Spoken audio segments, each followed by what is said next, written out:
You ask Tiger to calculate. This deals with finding the midpoint between 2 points. The midpoint between the 2 points is 39, negative 1.5. Let's solve it step by step. Plot the 2 points and calculate the midpoint using the formula.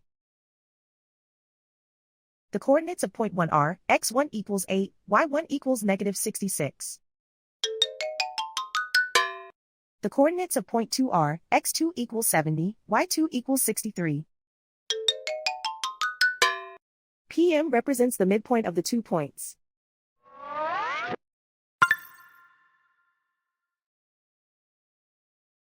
Use the x values in the midpoint formula to find the midpoints x.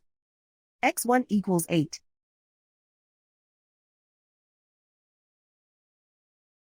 x2 equals 70.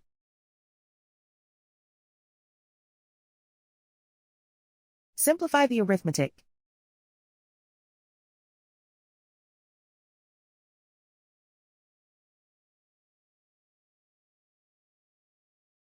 Use the y values in the midpoint formula to find the midpoints y. y1 equals negative 66. y2 equals 63.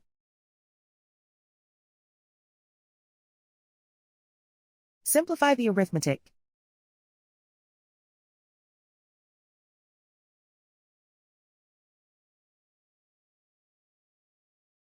And so, the midpoint is 39, negative 1.5.